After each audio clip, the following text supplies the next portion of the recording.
Hey, potty people, salam namaste and sat sri akal to all the South Asians out there, and I guess Hello. to all the non-South Asians. Welcome to the very first episode of Chai After Dark. And possibly the very first South Asian rewatch podcast. Don't quote me on it. This is your captain speaking, Captain Ron, aka Imran. I am the founder of greatpods.co, kind of like the Rotten Tomatoes for podcasts, so why don't you head on over there. And I have experience in the audio tech biz for over 10 years. Also, I'm Desi South Asian, just like my co-hosts, and they're right here with me, Sameem and Shubnam. Sameem, tell us about yourself. Other than me being South Asian, right? Because I think you got that. Do you think they know that we're all South Asian? No, I don't think they know. Let me say it again. I'm Sameem and I'm South Asian. What's up, girl? What's your pickup line? Usually I go to, a Tupac lyric. It's all good from Diego to the Bay. Your city is the mom if your city making pay. Usually works. Your mom. Oh, shit. My bad. Your city is the bomb. Okay, Tupac. Anyways, I'm Shubnam, Bay Area tech lawyer by day and podcaster after dark.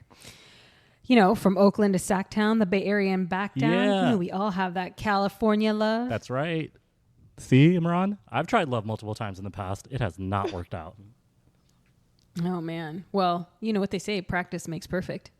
I'm still stuck on Shubnam saying podcaster after dark. What does that even mean? What are you implying, Shubnam? It's about to get... That means that I could serenade the streets of LA, okay? Oh, shit. Oh, shit. Oh, snap. Damn. Oh, you'll learn more about us, obviously, as the episode continues and future episodes. So for now, I say we get right into episode 1. Let's go. And on this episode, we will be talking about Indian matchmaking episode 1, Slim, Trim, and Educated. Or is it Anchor? Is Anchor part of it? No, just slim, trim, and educated. Oh, I wrote down the Anchor because you had given me the notes. Anchor, you're the anchor of the episode.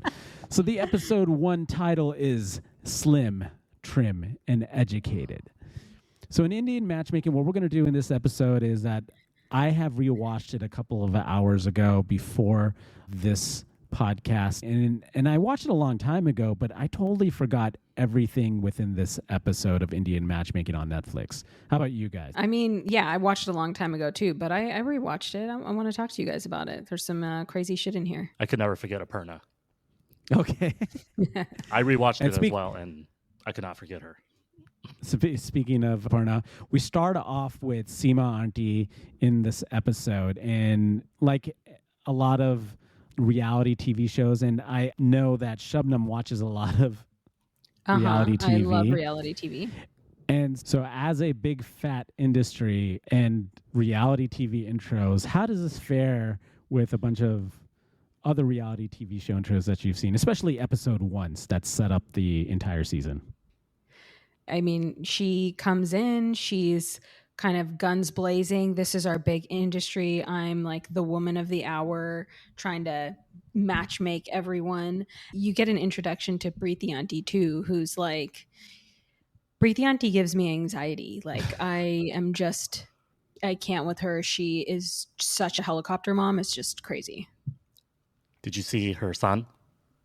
He didn't want to Who be there. doesn't talk? He didn't want to be there. He doesn't want to get married. That tells you everything you need to know. Yeah. Yeah. And who is Seema Auntie, right? So Seema Auntie is the matchmaker who deals in arranged marriages from India, U.S., England, of the Brown and Desi heritage. And the diaspora. The diaspora, yes. Thank you for the big word. And we also see a couple of players in this season. One of them you guys lightly mentioned already is Akshay. In this intro of the episode, we see Akshay completely silent. And I have that feeling that, this is what? That's what I look like. Never mind. Keep going. That's what you look like in your 20s? Every time my mom brought Aristo for me, yeah, that's what I look like. It was very like off the, like it wasn't staring at a person directly. It was staring off to the side of the wall where nobody was and just being like, oh God, this is my life. So Sameem, He was did you disassociating. He was literally disassociating while his mom tries to plan away his life. God, this is my life now. Like Yeah. that is that. Sameem, so tell us about this. Did you go through this? I never had the luxury of meeting an auntie that tried to pick a partner for me. No, I never had that luxury. But I did have my mom in my ear about this girl, that girl, this girl, that girl. And I would say 2 or 3 of them were from matchmakers that she knew. I love that you called it a luxury. That's cute. Tusima auntie's amazing. Would She's like that auntie I never had. Would you want? Yeah. So I guess that answers the question. I was going to ask you would you want to have Seema Auntie as a matchmaker for you? I think she'd do a really good job. The way that she took India and U.S., she had no What problems a being in lying Mumbai. sack of poop, dude. I know. Come on, man. He's such a liar. Just because this is a podcast doesn't mean you need to lie. This is a truthful podcast, okay? We're talking about truth here. But okay, so Akshay is like silent, and it starts off with Seema Auntie talking about her qualifications and what qualifications does Akshay want. But it's not really Akshay talking. It's who? It's his mom. His mom doesn't want Akshay to hook up with anyone under 5'3". That was super interesting. And height plays a big role in this episode because it's everywhere. I mean, that's what's in a bio data. And for those who don't know, bio data is like sort of that arranged marriage resume for guys and girls. It's like your online dating profile, but for like your most conservative relative. And printed. A sanitized version. Yes. Yeah, and so that's important. The 5'3" comes up, 5'5" comes up, 6 feet comes up, all this stuff. And it's really, honestly, they talk about like arranged marriages, having this bio data and height and successful job and whatnot. But I feel like, especially with dating apps, well, there's height, and height is important. I've seen profiles before that said if you're under 5'5", don't bother messaging me, or if you're under 5'10", don't bother messaging me, or something like that. So in that world of things, so it's not just a cultural thing. It's definitely not if people were to pinpoint Desi culture as in like a height thing, it's not a Desi culture thing. This is a worldwide requirement. Yeah, and it's same with the colorism. Colorism is unfortunately like in a lot of cultures, including Desi culture. It's a big thing. Like you hear Seema Auntie say fair 1 million times in this episode, but it's not necessarily unique to Desis. I think it's interesting. Everybody talks about dating apps having ruined dating because it just makes people feel like they have endless options and they can look for someone that checks off their list, right? That's kind of how matchmaking is. I feel like dating apps are like the modern version of matchmaking, but you're taking your parents out of it. Yeah, and that's exactly why Seema Auntie didn't want to present Aparna with more than one bio data, because she needed her to focus on one. When you have endless options, you end up just like Aparna. Yeah, but Seema Auntie also tries to curate according to her own agenda, which I feel like if I was a matchmaker, I would do that. Seema Auntie's been married for, I don't know how long, 30 years. I've been married for 20 months, but I still feel like all of a sudden I'm an expert and know so much more than I did before. And I'm like, this thing I thought was important is not, that thing is. And I was like, oh, I thought certain things like Aparna, and then now I'm like, wow, that was really stupid. So I feel like I would kind of maybe do what Seema Auntie's doing, which is like, oh, you think you want that, but I'll show you what you really want. But I also think that's messed up too, which is why I'm not a matchmaker. Well, she also mentions the 3 choices to Nadia as well. So she gave out the 3 dudes for Nadia. So it's not just an Aparna thing, although we will talk about Aparna a lot. Yeah, but the thing is, I feel like she punished Aparna the most because she didn't like Aparna's attitude. So she gave Aparna the least choice. Nadia, she felt like has a more affable attitude. So she gave Nadia more options. Right. So, but the idea is to focus, right? As opposed to dating apps when it's like endless amounts of people and you're just swiping. So Akshay starts off the episode. They talk is very brief on Akshay's mom. We don't see him the rest of the episode, so his is just the like intro, like 5 seconds, and that's it. Seema does talk about a little bit of marriage versus love marriage. So it's not arranged marriage in India; it's called marriage. And then there's also additionally love marriage. So like, okay, cool. When she's talking about the arranged marriage, she's talking about like 2 families are getting married, which initial thought, yes, there is in our culture the family thing as well, but the way she says it makes it sound like medieval or maybe Yeah. from the Mughal era when there's like kingdoms ruling between families. And that just kind of rubs me the wrong way in that sense. But I get it. I also feel like if you're in a joint family system where you're living with your in-laws and parents and stuff, that maybe is more of a factor. But even then, at the end of the day, you and your partner have to manage your marriage yourself. Like they're going to just marry you off and then be like, don't have any problems. And you have to figure everything out yourself.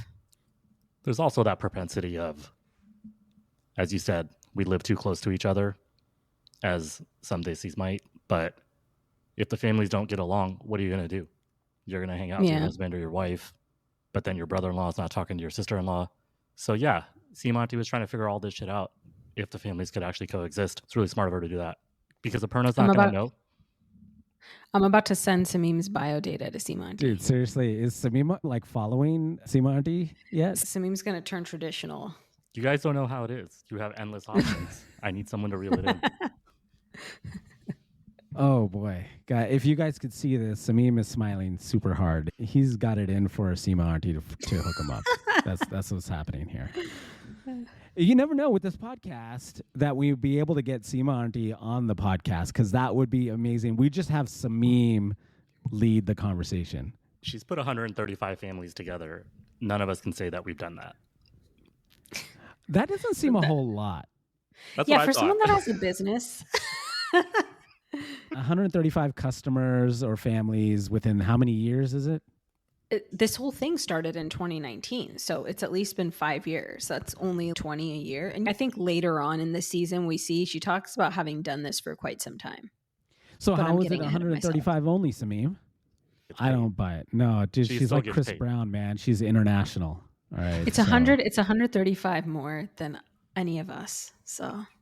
Oh, you've never introduced someone and they've gotten married? Not yet. Oh, I have. I'm 2 for whatever. Oh, yeah? 3. We got Sami and Huma, my friends Saurabh and Kruti. That's the only 2 I can remember. Go Captain. Captain Seema right here. Captain, I don't know. All right, Seema Auntie. She talks about goodwill and caste, height, and age. And especially in this season, they're non-Muslims. So there is caste talk into this as well. What are your thoughts on the desiness of it, but the non-Muslim side? So I think caste is interesting, right? Because obviously caste is a Hindu concept, which Muslim South Asians don't subscribe to. We subscribe to other language because that's not a part of our religion, but we still say like, oh, good family, good upbringing, like we say other words that mean relatively the same thing. So I don't think we can pat ourselves too hard on the back. Yeah, as Pakistanis, we don't have that long history of the caste system, which I think India might have ingrained in their culture.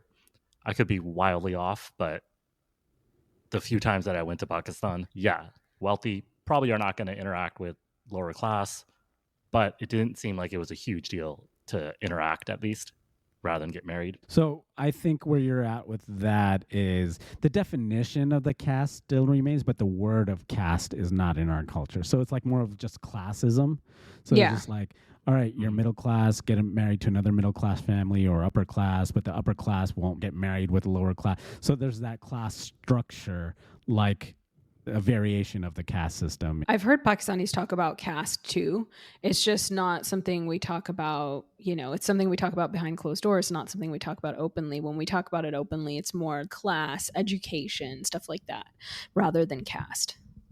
Got it. And now, guess what time it is? Aparna time? It's Aparna time. Yes. Damn, you got that right. That's smooth. Okay, it is Aparna time. She shows up next. She resides in Houston. She's, 33, 34? There's a lot of LOL moments that I wrote down, but the first thing I remember her recalling was one of her dates was that, where's that place that he went to play, that he loves football, and it's a place he went to college there or whatever? Oh, Ohio State.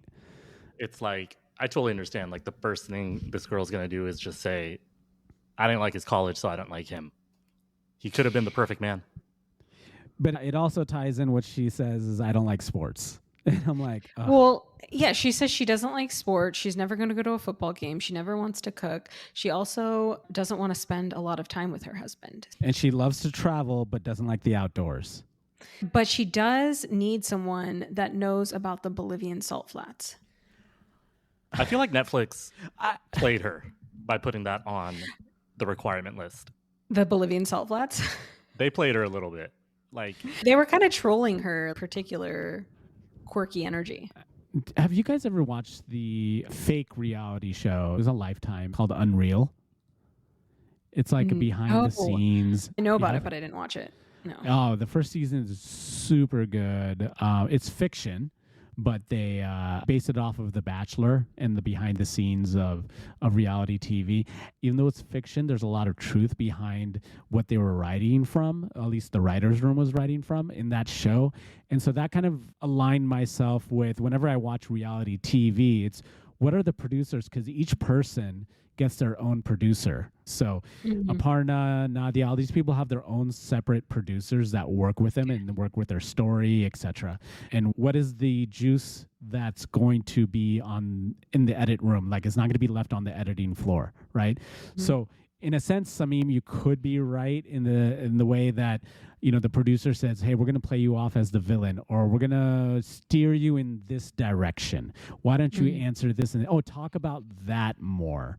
You know, talk about your dislikes of sports more. So there's a producer that's instigating all this stuff or suggesting this stuff. So I think you're probably right in the Aparna thing, but her body language kind of works with that villain attitude. Yeah. I have some notes on her book because I started reading her book, and I'll tell you guys a little bit about it as we watch the series even further. But she does talk about sort of the behind the scenes and the stuff with the producer and things like that. So yeah, I'll talk about that in a bit. Which is funny because I was reading an interview on her and she said that she wasn't going to talk about the show in her book. So that's funny that she's talking about the show in the book. It's 100% about the show. Of course. it's like the Hukta girl. Haktua. I just wanted you to do it. Oh god. That's probably his highlight. Like his whole document just is make sure you get Haktua in it. And success. We got to stay relevant. See, this is why I wanted a soundboard so I could push the button and go Haktua. Okay, so I wanted to play this clip though. Srinivas Roberts, podcast host. Podcast host. Author of 3 books. It's exciting. He's 6'2". That's nice. He's fond of traveling He's like my you. favorite. Yeah. He's very active. He's gone surfing in the United States and in India. He also loves to go snowboarding. He seems to like the outdoors. Yes, I do not like the outdoors. I know. This is boding well for you. The only thing she likes about him is that he's 6'2". Okay, so we'll get back to the podcast. So Srini, I listened to his podcast today, but it's actually a good podcast. But the 6'2" comment, her tone is just so nonchalant. I don't care. Like, that's nice. Whatever. What's your take on that? That you just said it was the most positive thing she said. It sounds like it, but it wasn't even that high up. Yeah, I mean, I think she's trying to be like too cool for school. And I don't know. I feel like she's emotionally unavailable. I have to say, like, with all the criticisms I have of everyone on the show, I feel like I've been that person at certain points in my life. And like with her, I've been this kind of like emotionally available, too cool for school. Like, oh my God, I can't believe this guy hasn't done this or whatever the thing is. And, then you kind of grow out of that. But I don't feel like it just doesn't feel like she's open to falling in love through this process, like truly emotionally open. And why does it matter that he goes snowboarding or he goes surfing? Because she doesn't like the outdoors anyway, and she wants her husband to have his own hobbies. Yeah, and she Right? doesn't want to spend time with him, so he can go snowboarding while she Yeah. does not spend time with him. Sounds perfect to me. So how is that a negative? I don't know, but you know, like, okay, this is the kind of stuff where, like, before I got married, I was like, I would want to do this fun thing with my husband, and it's like, now I'm just like, as long as you're nice to me and you like are not annoying, that's all you really want in life. You don't need someone that's gonna go like have the same freaking hobby as you. You're 34 is pretty young. And I don't think she realizes that when you're with someone, there's no perfect fit.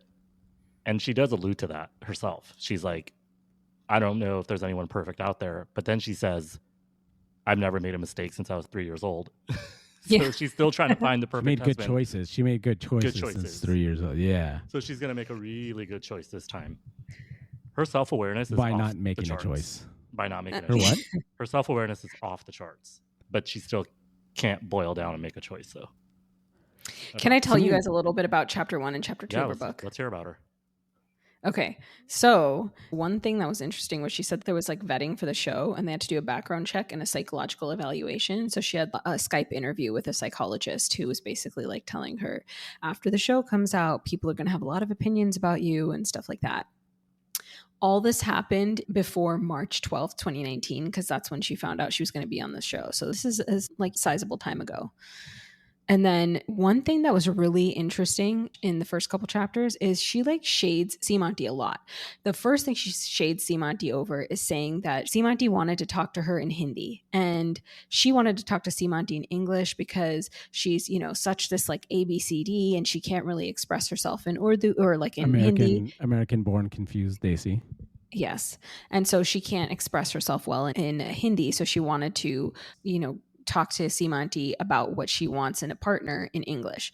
But she's like afraid that Seamonty's not going to understand like enough English to get it, basically, which was kind of a little odd. And then she says Seamonty listened to what she wanted, and then she had said she wanted someone more introverted than her, and Seamonty goes, you should be matched with someone jolly. And she says in her mind, jolly is for Santa Claus. And I'm like, dude, that's not what Desi people mean when they say jolly. And I can't imagine she doesn't know that. Like the fact that she's picking on Seamonty for saying jolly, it's like, have you not hung out with any old Desi people? Jolly means like relaxed, pleasant, and maybe slightly extroverted. Okay, so that's where I would say that's a trait that she probably got from her parents. I'm gonna blame the parents on this one because there was a moment in one of the clips where at least one of them that I got where it showed her mom and her mom had this deadpan type of look that Aparna would give, and that's when I was like, "Oh, you're just like your mother." Well, the other thing was her mom says at one point, like, oh, when I came to the US, I told my kids, never disappoint me. I want 3 degrees. I want this and that. I'm like, way to lay on the emotional blackmail or whatever, you know? That's exactly what I thought. If we're going to blame Aparna, you got to blame the mom. You can't get a B. You're 3 years old. You can't get second place. You better get 3 degrees, even though you're like 3 years old and you don't understand what I'm saying, but just know that. I'm just going to put it out there. If that's her Houston home and she's some big shot lawyer, it's pretty surprising. That's what dude. I thought that too, dude.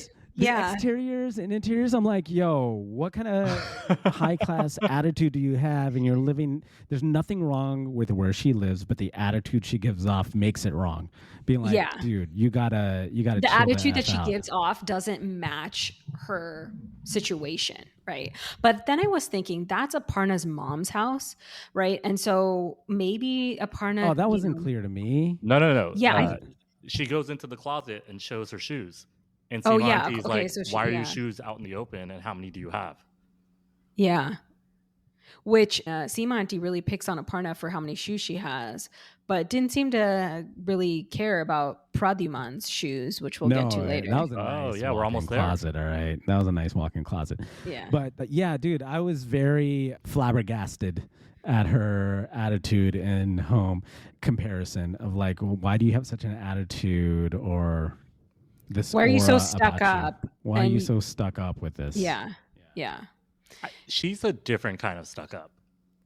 She never made any reference to money to I need him to make 7 figures. You don't She have to was when you say stuck you're up a like lawyer. mentally. Like she was just stuck up a little mentally. I don't think lawyers are getting paid millions of How dollars else in can you be Houston. stuck up? I think she thinks like she's living this perfect life and someone needs to match her energy. Like she thinks she's perfection because that's what her mom told her she was supposed to be. And we all went through that probably. You got to be this, you got to be that. I'm humble. I know what you're talking about. All right, so that's Aparna, and that was her intro. But before we move on, because there was one tidbit that I did play in the video, was that one of the dudes, his name is Srinivas. He is a surfer. He likes snowboarding, but he's also a podcast host, which is hilarious to me because we're on a podcast and I run a podcast platform called Great Pods. And I was like, okay, I got to definitely listen to a little bit of this podcast. And actually, it's pretty decent of a podcast. The name of his podcast is called The Unmistakable Creative Podcast, where he sits down with entrepreneurs across the board to talk about their entrepreneurship journey, their business journey, their creative journey. Specifically, he did do an episode a couple of years ago on his podcast feed. So he's been running this podcast for a while. And he has an episode where it's behind the scenes of Indian matchmaking. Now, I don't have an update on it. I added it to the queue. I'm going to save it for the next episode. But he talks with Akshob.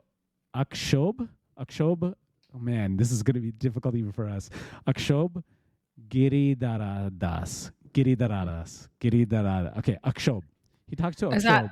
Is that like a behind the scenes guy? Because the name doesn't sound familiar. I don't know, dude. We're going to have to Google him later.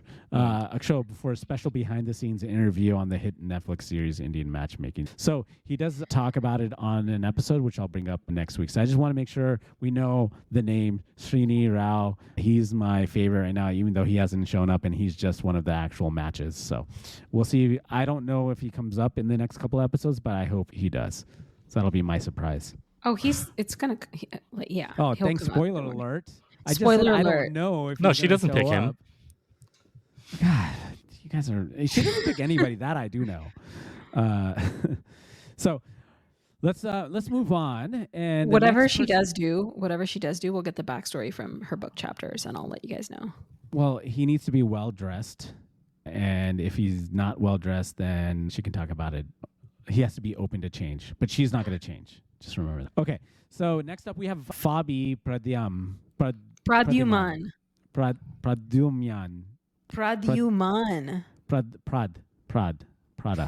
It's just like human and has the Y between the H and the U. Pradyuman. Sounds good to me. Yeah, you got it, Pradyuman. So up next we have Fabi Pradyuman from India, and he comes from a wealthy family in Mumbai. Do you want to classify it as rich or wealthy? Both, because he works with high value jewelry that's rich and wealthy. All right, well, Pradyuman. Because the meme said human, so now I'm going to Pradyuman. But it's Pradyuman, right? Pradyuman. Yeah, Pradyuman. Because there's a man. There's a man there. Pradyuman. So he comes from a wealthy, rich family in Mumbai running the family jewelry business. And he also designs that jewelry as well. And he has really nice hazel eyes.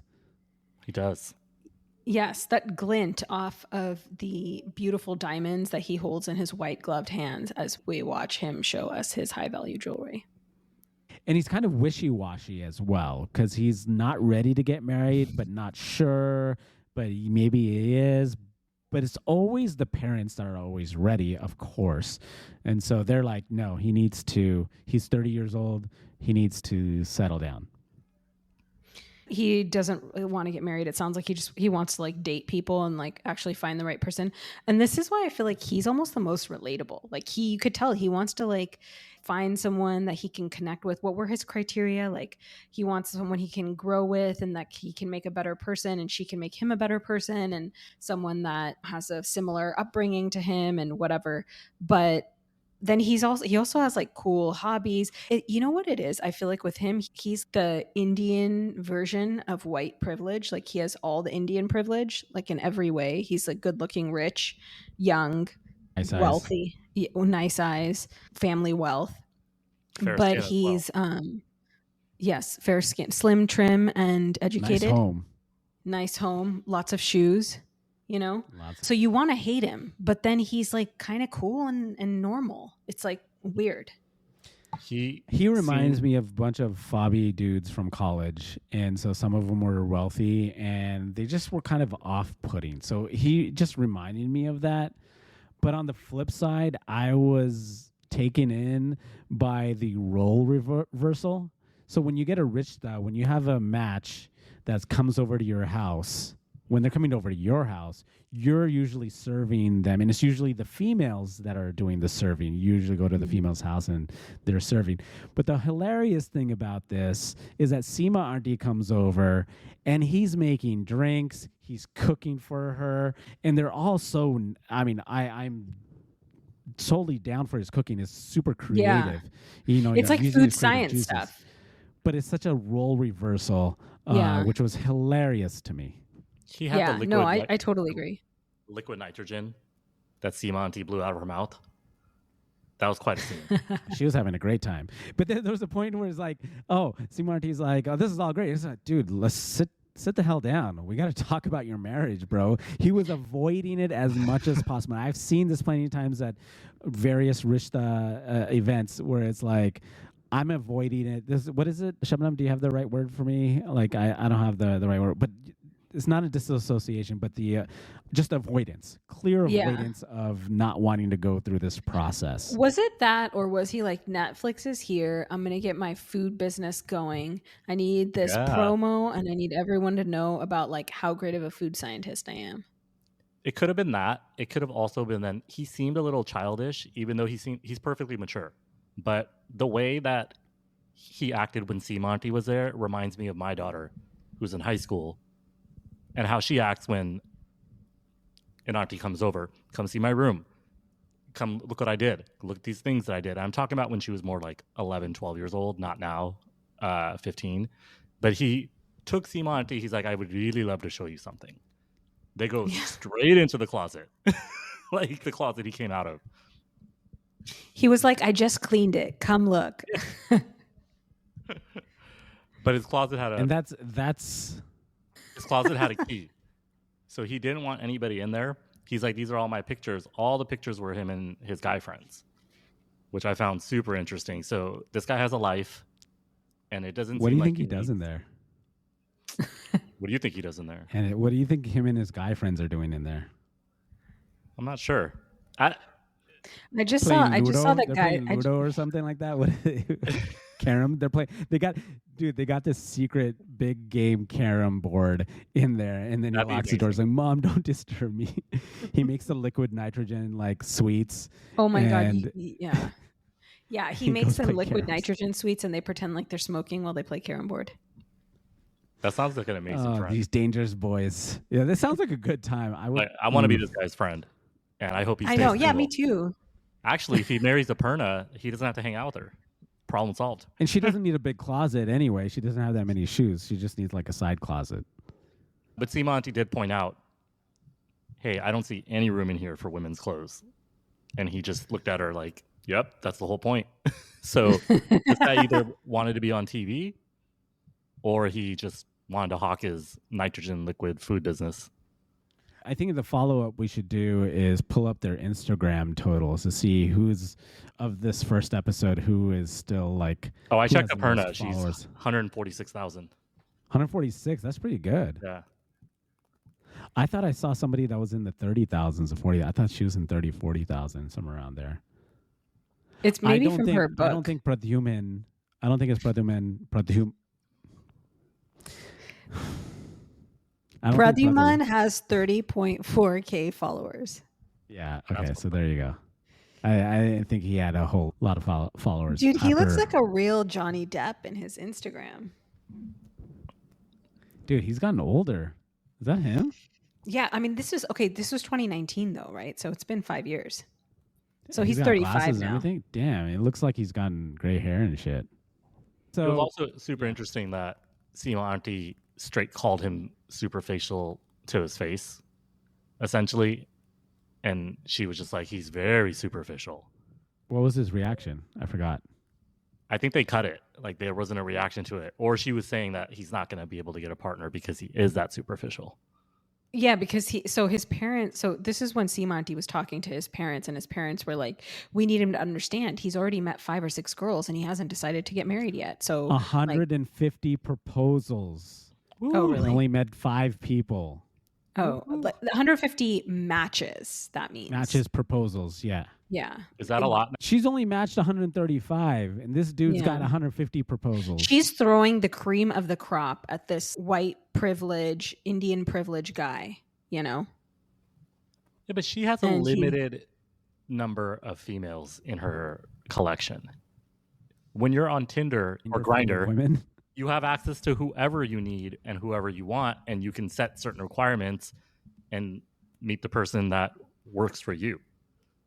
She's bringing him biodata from girls whose parents gave her that biodata. He seemed smart enough to know that he's not going to attract the best girls from this matchmaking service.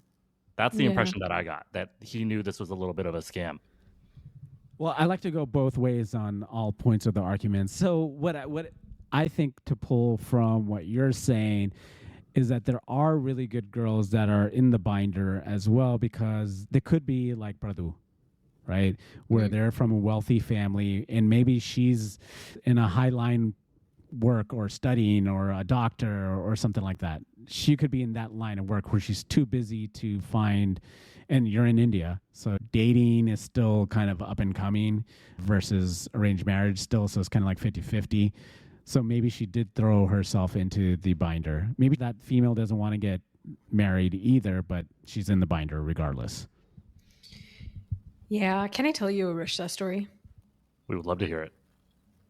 So, okay, I'll tell you, the last time I told this story was to a bunch of South Asian people, some of which were girls also. So I tell the story. I'm like, okay, there was this guy who this auntie tried to set me up with.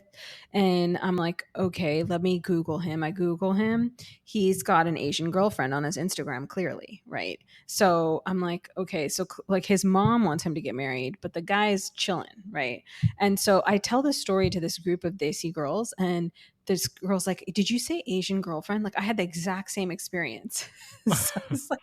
So I feel like this, a lot of times, and I think maybe this is even more true in outside of India and Pakistan, but when you have a matchmaker like this, sometimes the parents just like go rogue and send your bio data to them, and the person's actually not really interested in getting married or getting married to someone other than the person they're dating, or maybe the parents just don't like who they're dating or whatever it is, you know? I feel like that guy didn't do anything wrong, though, right? You're supposed to date white girls, Asian girls, whatever girls you can get your hands on, and then you marry the Desi girl. No, I'm not saying he didn't. Wow. Oh, is that how it goes? Is that? Should I not secret out to the young boys that might be listening? Should I not let out our secrets? Yeah, we're not putting our hands on anybody without consent, ladies and gentlemen. But also, is that what you did?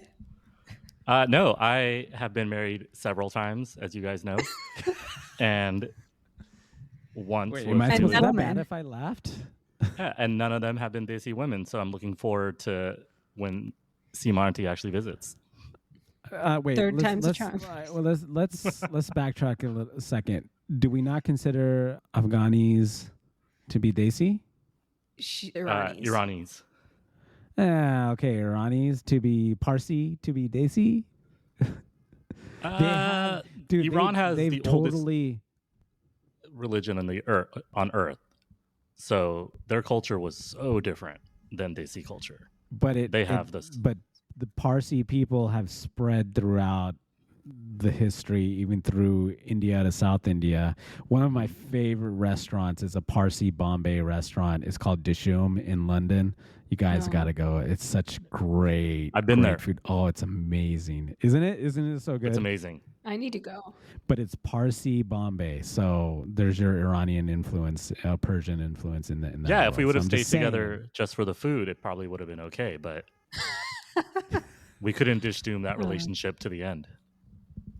You couldn't dish it to the end. Good one. Good one. Jeebus. Okay, but you know what I like about discussing this is like we're on that same wavelength regarding like fair, tall, and handsome, but it's up to Pradhu to change his superficiality, right? Pradyuman has like it all going on. He's gonna want a girl that's got it all going on, you know? He needs 10 more years, I think, before he gets married. It's a new generation. And pushing it that at 30. I think if he said that to his parents, they'd literally freaking have a heart attack.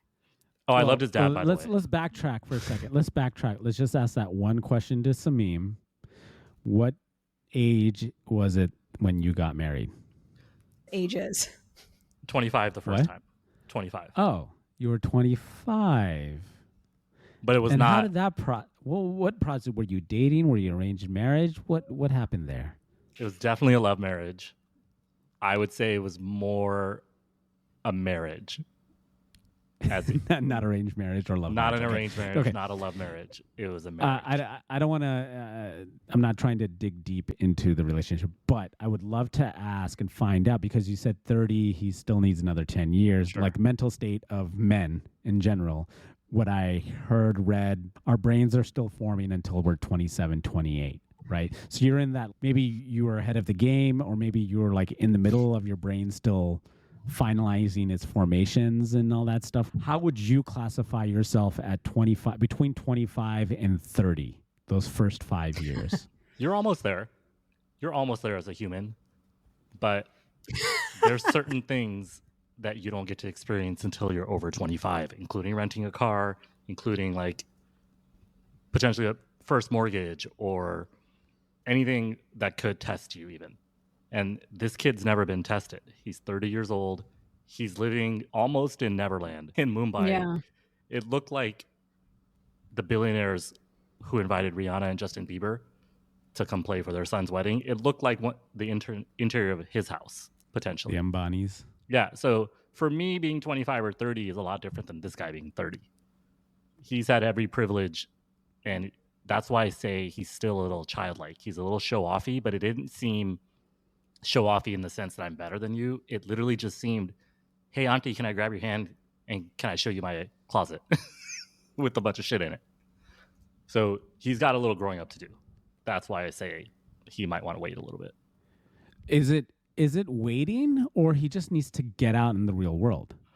Right. So let's say if he's dating, he's out there in the real world between now. I mean, obviously it was 5 years ago, but like between 30 and 35. And then by 35, he's like, yeah, I know what I'm doing. Like, what the hell is this? Like, I'm mature now type of thing. Like that could happen now. It doesn't have to wait till he's 40. Right. I mean, we don't know yet. Right. So they cut it off before he picked anyone.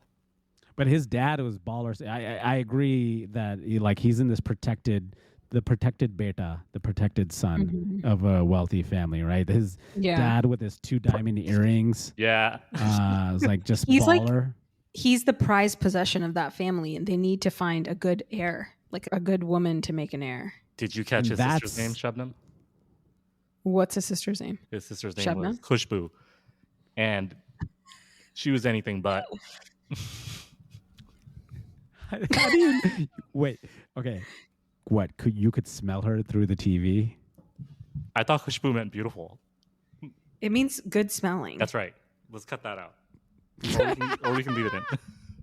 Okay, I told him like bad boo means a bad smell. Bad boo. Bad boo. Are you so bad boo? Yeah. Imran's car smells like bud boo, so that's a little bit different though. Should we go into Nadia? Yeah, let's go into Nadia. That's where I want to go. Okay. You wanna, can you cut that out? No, we're not cutting that out. That's going in. It's going to ruin all your next bio data. See, Monty's not going to come over now. She still might. You just need to change yourself, or your parents need to change you. So now we leave Pardhu and we head off to New Jersey, where we meet the lovely Nadia Jagasar from Guyana, or Guyana heritage, but lives in New Jersey. But ethnically Indian.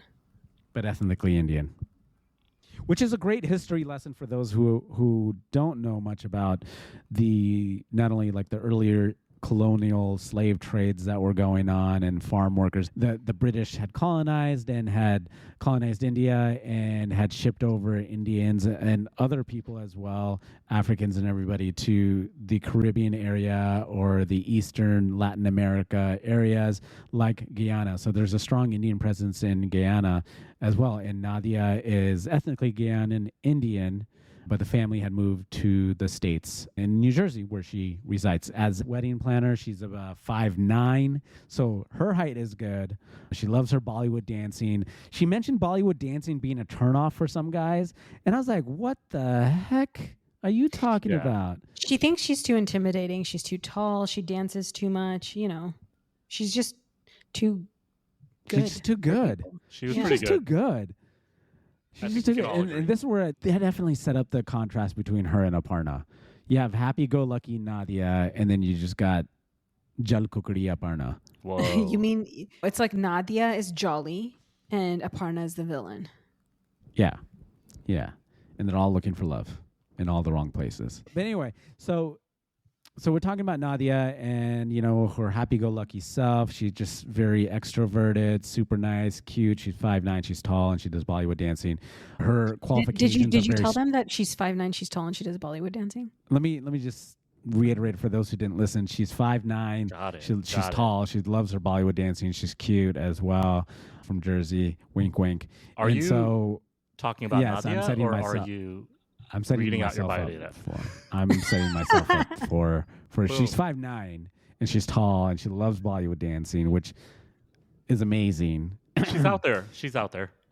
Is she? Is she out there? She's out there. Maybe I Say it a should, couple more times. She's out there. Let me say one. Just put that energy out Nadia, into the world. 5'9", tall, Bollywood dancing. Mm. And her qualifications for a guy are pretty straightforward. It seems more in line with what we like or what we'd want. It's just very evergreen. Like, we're not being very specific like a couple of the other matches. Well, like, okay, so for example, Aparna was like funny. I don't want anyone funny. I hate funny guys. Meanwhile, Nadia's like, oh, I love someone smart and funny and oh my gosh, how cute. So, you know, it's just like you said, they were really juxtaposed the two. She needs a meet cute. A what? She needs a meet cute. She needs to find What's somebody that? on the train. You don't know what a meet cute is? No, what's a meet cute? A meet cute is when you have a story about how you met your partner and it could have been the basis of a romantic comedy. I have a meet cute, There you go. but I had one I'll too. save it for another episode. Yeah, we'll talk about our meet cutes one day. Imran's had Yeah. several, I'm sure. I don't know what you're talking about. Stuck for the love, brother. Whoa. Sameem's had, some more multiple. I'm about to go hang out in New Jersey. So Nadia's criteria is that she wants a guy 6 feet taller or more, Close enough. passionate, Oh, definitely. ambitious, Oh, totally. Yeah. smart. That one I'm not sure. That's individual. People determine if I'm smart or not. Funny, Oh, definitely. definitely. What, you guys think I'm funny, right? Sometimes. Of course. Not And funny looking. and into traveling.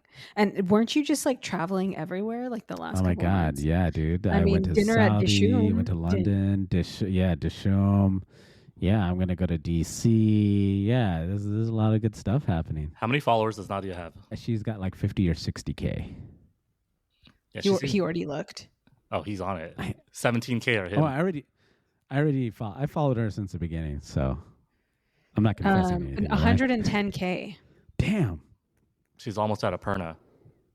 And she doesn't even have a book out called She's What does Unlikable. that say to people that the happy-go-lucky Nadia versus the attitudey Aparna, is it the whole like social media culture of finding somebody with attitude, or, and I'm talking about on a human level, not talking about like men versus women or men don't like women that are strong type of thing. No, like what is it about those two personalities that she has more followers than Nadia?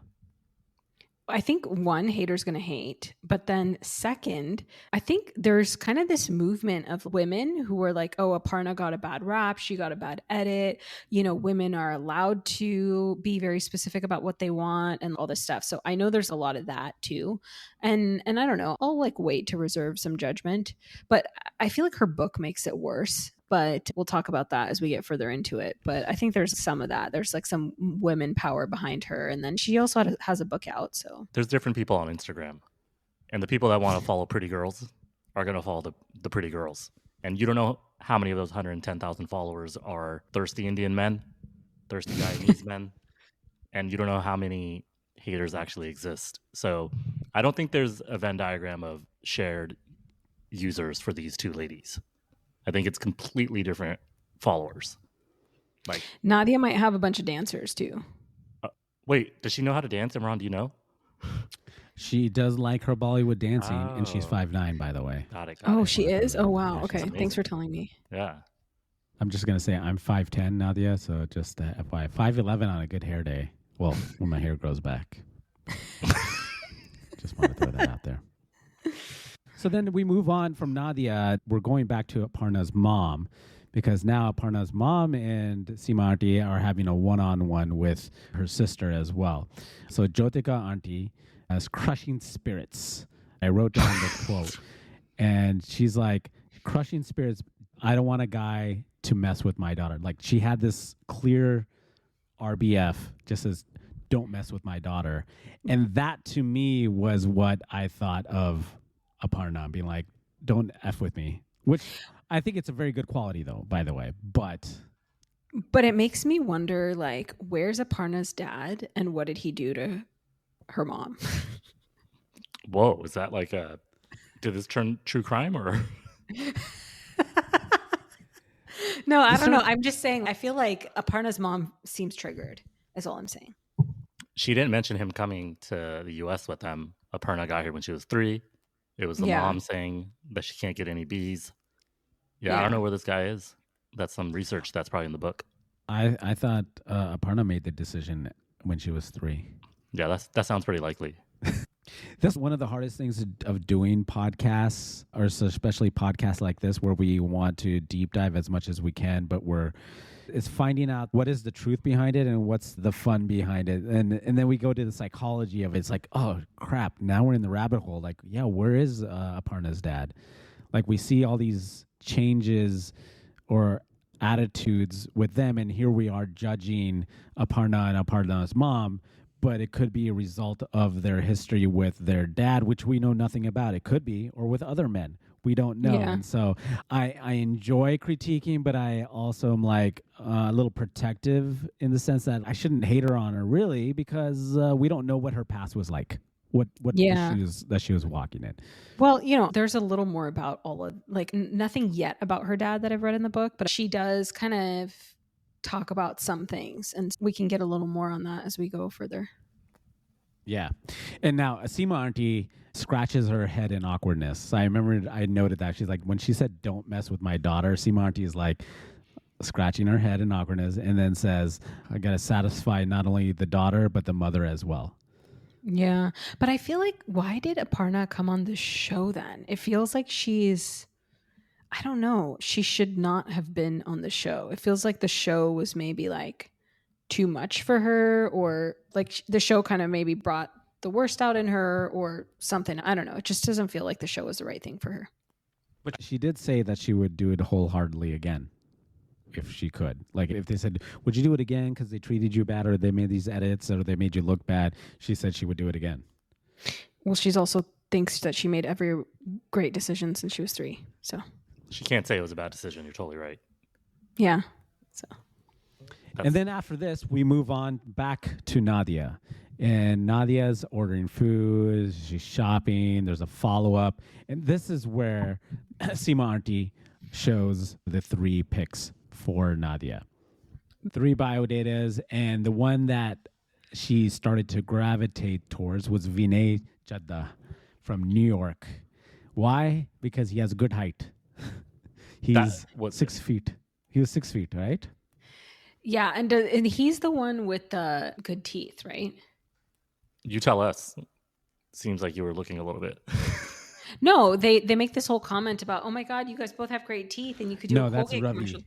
That's Oh. Ravi yeah. Singh. Oh, Vinay Chadda, he does comedy. He's the improv sketch artist guy. I already love this guy. But what I would say is this. In my world, or at least the comedians that I watch, especially Desi, and there's one in particular, Nimesh Patel, you know, the crowd asks about his wife, especially the Desis in the crowd ask about his wife. And he does say he's married a white wife, right? And they start kind of heckling him in the way that where your disappointment because you didn't find a Desi wife. And I 100,000% disagree with that crowd and he explains Because it you want a really white good. wife? Check, please. can't have it all, bro. I don't think. Listen, guys, I'm talking about a serious subject. No, I know. Yeah, they shouldn't heckle him for. but- But have you heard his joke about when he did go on a date with Priya, the surgeon? Who? Nimesh. No. He has this whole bit about it. He was like, if you guys don't know anything about Indian women, they're not really into men with potential. So he's like how he went on one date with this girl named Priya who was like some kind of surgeon.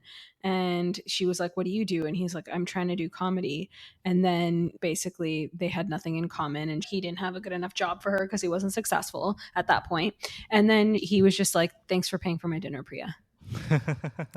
So I do remember that bit. I just didn't remember the name. But that was the bit I was going to refer to 100%. Like a comedian's lifespan, it takes 10 years. It is an uphill climb. It's just like 10 years going through medical school. Like you're going through comedy school on stage in the real world, and no Desi girl really wants that. So who's hanging around is non-Desis that are hanging around in the club, and it was a white lady, and she was working at the comedy club, and they both love comedy, and why not? It seemed like a perfect match, at least for Vinay. Hopefully we get to see him in a future episode. I hope Vinay gets a shot at it. Well, she does pick someone in this episode, right?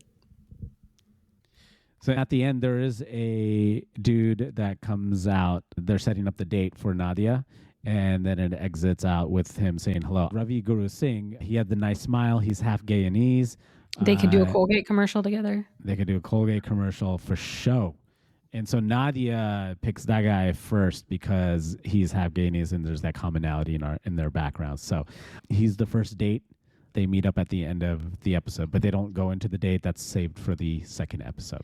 And she says, maybe this will be my husband. I'm like, dude, that's a lot of pressure to put on like a brunch date. Is that what the producers say that? Is that what people think when they go on a date? I think a lot of people think that. What did you think when you went on your first halal date with Brian? Well, we met through friends and we started talking about professional work related stuff. So I was like, I'm going to have coffee and talk about work stuff with a person that's attractive. That's what I thought. So she didn't think that was going to be her husband. So she definitely. I wasn't like I didn't looks. Well, yeah, I wasn't like, oh, I'm like friend zoned this person and then he came out of that. It wasn't like that. But I wasn't like, oh, I'm going to marry this guy. I was like, okay, I'm doing this for work. And then I don't know if he's nice, then I guess I'll see. Okay. So on your first halal date, did you think you were like, oh, I'm going to marry this guy? No. When did that start to get in your head?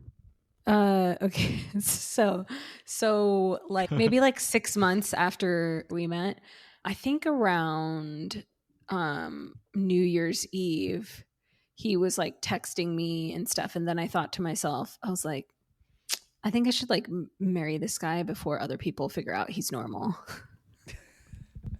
There you go. And that's the advice that these girls need to hear. You grab those normal guys. Yeah. Grab those normal guys. Yeah. That's what's up. For sure. So we're getting close to the end here. So I decided to look up Aparna and Copilot, Microsoft Bing. So it said this: it seems like Aparna appreciates unique and awe-inspiring destinations like the Salt Flats, but perhaps prefers experiencing them from a more comfortable or controlled environment. There you go. She's a glamper, not a camper. Like, hey, let's go to the Salt Flats and let me sit in the car while we look at it. Sounds Yeah. like she needs a man that has the personality of ChatGPT. Because, yeah, they'd be able to communicate super effectively. He wouldn't be funny, Not at all. and she wouldn't have to spend time with him. Not at all. Yeah. Srini, though, the podcast host. So he's 6'2". Tall which is guy. nice. That's when she said, oh, that's nice. Whatever. Yeah. 7 years older. That was a downplay too. But Aparna's sister loves podcasts. So there's an appreciation post for Aparna's sister. I like Aparna's sister, yeah. Aparna's sister, she was allowed to get B's. That's why she's normal. Did you have that written down? No, that came to me right now. Oh, wow. That's good. All right. So Cool. that was that, right? All We right. end with Nadia going and- on her date. All right, potty people, thanks for joining us on this first episode of Chai Chai After Dark After Dark. podcast.